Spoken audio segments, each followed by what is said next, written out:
सर्वमंगल मांगल्ये शिवे सर्वार्थ साधिके शरण त्र्यंबके गौरी नारायणी नमोस्तुते। नमस्कार भक्तजनों, माता रानी की कृपा आप पर सदैव बनी रहे। आइए आज हम श्री दुर्गा सप्तशती के 9वें और 10वें अध्याय को सुनते हैं। चैनल पर नए हैं तो चैनल को सब्सक्राइब जरूर कर ले और बेल आइकन दबाना बिल्कुल ना भूले। 9वें अध्याय में हम निशुंभ वध के वर्णन को सुनेंगे।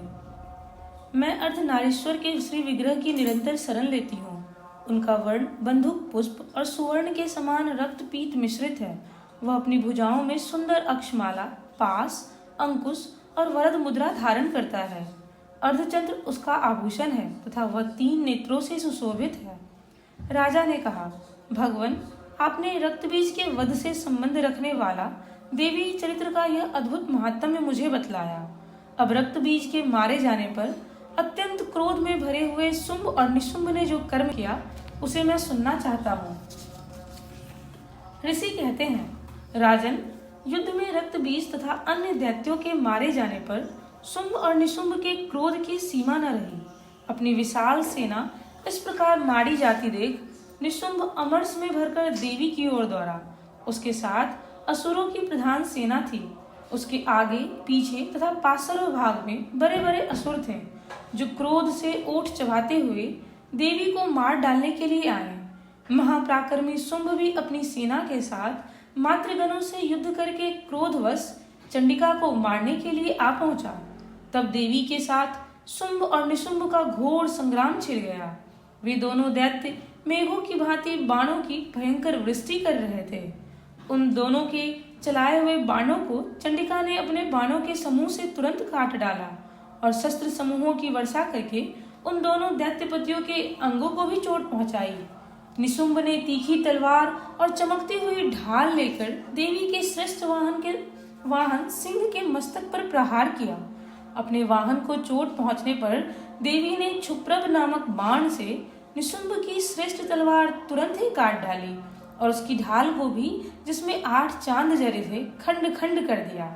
ढाल और तलवार के कट जाने पर उस असुर ने शक्ति चलाई, किंतु सामने आने पर देवी ने चक्र से उसके भी 2 टुकड़े कर दिए। अब तो निशुंभ क्रोध से जल उठा और उस दानव ने देवी को मारने के लिए शूल उठाया, किंतु समीप आने पर देवी ने उसे भी मुक्के से मारकर चूर्ण कर दिया। तब उसने गदा घुमाकर चंडी के ऊपर चलाई, परंतु वह भी देवी के त्रिशूल से कटकर भस्म हो गई। तदंतर दैत्यराज निशुंभ को फरसा हाथ में लेकर आते देख देवी ने बाण समूहों से घायल करके उसे धरती पर सुला दिया। उस भयंकर पराक्रमी भाई निशुंभ के धराशायी हो जाने पर शुंभ को बड़ा क्रोध हुआ और अंबिका का वध करने के लिए वह आगे बढ़ा। रथ पर बैठे बैठे ही उत्तम आयुधों से सुशोभित अपनी बड़ी बड़ी 8 अनुपम भुजाओं से समूचे आकाश को ढककर वह अद्भुत शोभा पाने लगा।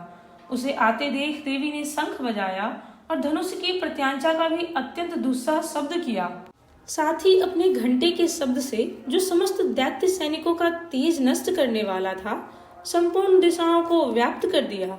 तदंतर सिंह ने भी अपनी दहाड़ से, जिसे सुनकर बड़े बड़े गजराजाओं का महान मत दूर हो जाता था, आकाश, पृथ्वी और 10 दिशाओं को गुंजा दिया। फिर काली ने आकाश में उछलकर अपने दोनों हाथों से पृथ्वी पर आघात किया। उससे ऐसा भयंकर शब्द हुआ जिससे पहले के सभी शब्द शांत हो गए। तत्पश्चात शिवदूती ने दैत्यों के लिए अमंगलजनक अट्टहास किया। इन शब्दों को सुनकर समस्त असुर थर्रा उठे, किंतु निशुंभ को बड़ा क्रोध हुआ। उस समय देवी ने जब शुंभ को लक्ष्य करके कहा, ओ दुरात्मन, खड़ा रह, खड़ा रह, तभी आकाश में खड़े हुए देवता बोल उठे, जय हो, जय हो। शुंभ ने वहां आकर ज्वालाओं से युक्त अत्यंत भयानक शक्ति चलाई। अग्निमय पर्वत के समान आती हुई उस शक्ति को देवी ने बड़ी भारी लूके से दूर हटा दिया। उस समय शुंभ के सिंहनाद से तीनों लोग गूंज उठे। राजन, उसकी प्रतिध्वनि से वज्रपात के समान भयानक शब्द हुआ, जिसने अन्य सभी शब्दों को जीत लिया।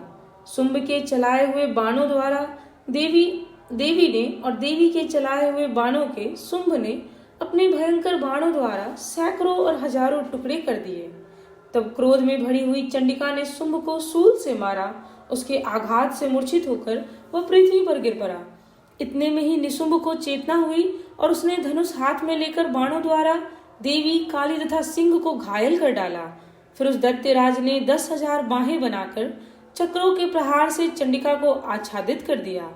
तब दुर्गम पीड़ा का नाश करने वाली भगवती दुर्गा ने कुपित होकर अपने बाणों से उन चक्रों तथा बाणों को काट गिराया।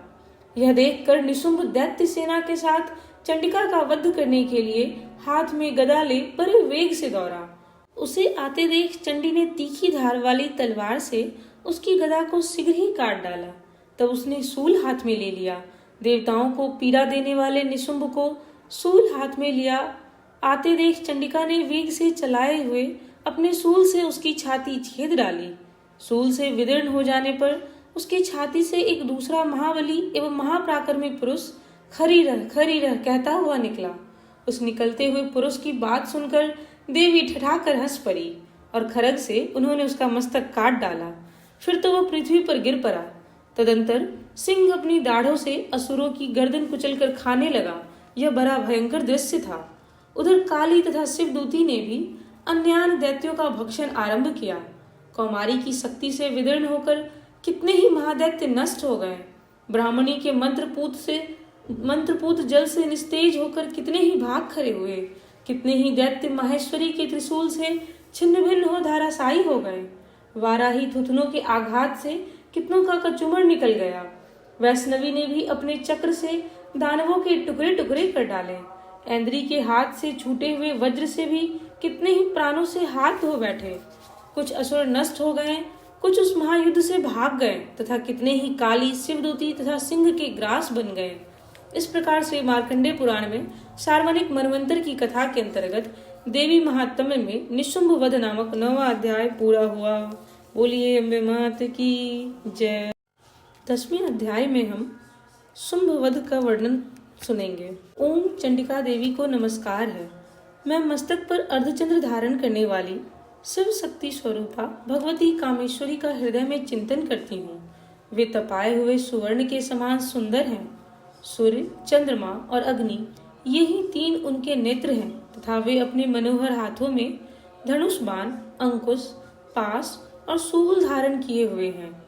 ऋषि कहते हैं, राजन, अपने प्राणों के समान प्यारे भाई निशुंभ को मारा गया देख तथा सारी सेना का संहार होता जान शुंभ ने कुपित होकर कहा, दुष्ट दुर्गे, तू बल के अभिमान में आकर झूठ मूठ का घमंड न दिखा।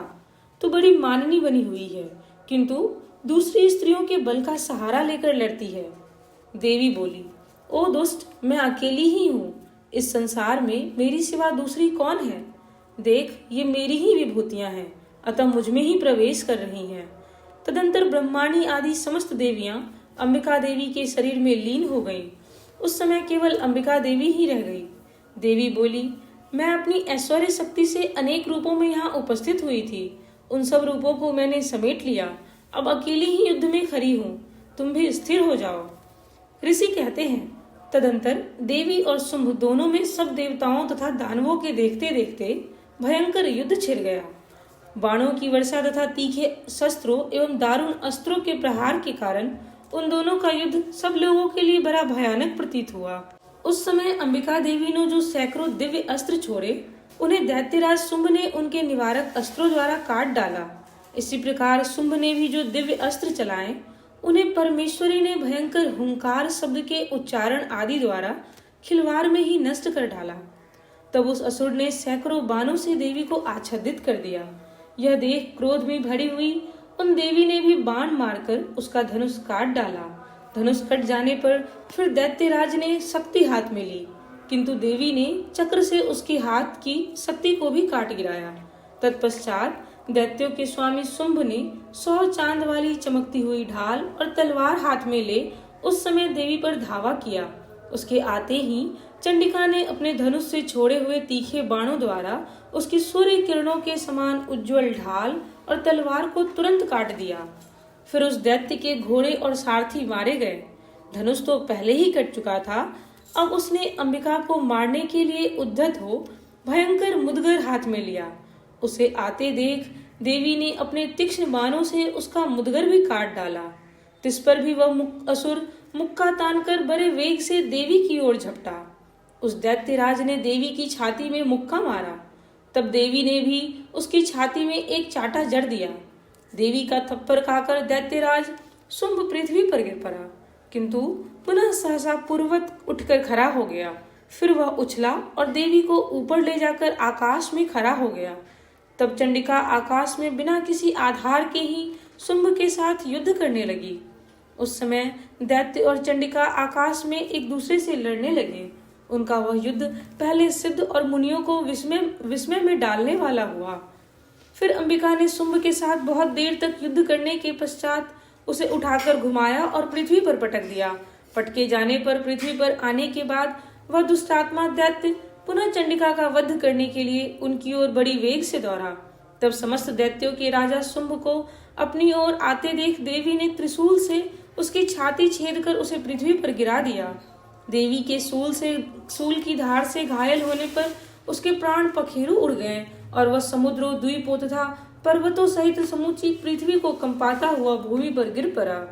तदंतर उस दुरात्मा के मारे जाने पर संपूर्ण जगत प्रसन्न एवं पूर्ण स्वस्थ हो गया तथा आकाश स्वच्छ दिखाई देने लगा। पहले जो उत्पात सूचक मेघ और उल्कापात होते थे वे सब शांत हो गए तथा उस दैत्य के मारे जाने पर नदियां भी ठीक मार्ग से बहने लगी। उस समय शुंभ की मृत्यु के बाद संपूर्ण देवताओं का हृदय हर्ष से भर गया और गंधर्वगण मधुर गीत गाने लगे। दूसरे गंधर्व बाजे बजाने लगे और अप्सराएं नाचने लगी। पवित्र वायु बहने लगी। सूर्य की प्रभा उत्तम हो गई। अग्निशाला की बुझी हुई आग अपने आप प्रज्वलित हो उठी तथा संपूर्ण दिशाओं के भयंकर शब्द शांत हो गए। इस प्रकार श्री मार्कंडेय पुराण में सार्वनिक मनवंतर की कथा के अंतर्गत देवी महात्म्य में शुंभवध नामक 10वां अध्याय पूरा हुआ। बोलिए अम्बे मात की जय। आइए अब अंत में हम पूजा में हुई भूल चूक के लिए माता रानी से क्षमा प्रार्थना करते हैं। परमेश्वरी, मेरे द्वारा रात दिन सहस्त्रों अपराध होते रहते हैं। यह मेरा दास है, यूँ समझकर मेरे उन अपराधों को तुम कृपा पूर्वक क्षमा करो। परमेश्वरी, मैं आवाहन नहीं जानती, विसर्जन करना नहीं जानती तथा पूजा करने का ढंग भी नहीं जानती, क्षमा करो। देवी सुरेश्वरी, मैंने जो मंत्रहीन, क्रियाहीन और भक्तिहीन पूजन किया है वह सब आपकी कृपा से पूर्ण हो। सैकड़ों अपराध करके भी जो तुम्हारी शरण में जा जगदम्ब कहकर पुकारता है उसे वह गति प्राप्त होती है जो ब्रह्मादि देवताओं के लिए भी सुलभ नहीं है। जगदम्बिके, मैं अपराधी हूँ किंतु तुम्हारी शरण में आई हूँ। इस समय दया का पात्र हूँ, तुम जैसा चाहो करो। देवी परमेश्वरी, अज्ञान से, भूल से अथवा बुद्धि भ्रांत होने के कारण मैंने जो न्यूनता या अधिकता कर दी हो वह सब क्षमा करो और प्रसन्न हो। सच्चिदानंद स्वरूपा परमेश्वरी, जगन माता कामेश्वरी, तुम प्रेम पूर्वक मेरी यह पूजा स्वीकार करो और मुझ पर प्रसन्न रहो। देवी सुरेश्वरी, तुम गोपनीय से भी गोपनीय वस्तु की रक्षा करने वाली हो। मेरे निवेदन किए हुए इस जप को ग्रहण करो, तुम्हारी कृपा से मुझे सिद्धि प्राप्त हो। बोलिए मानव दुर्गा की जय। धन्यवाद।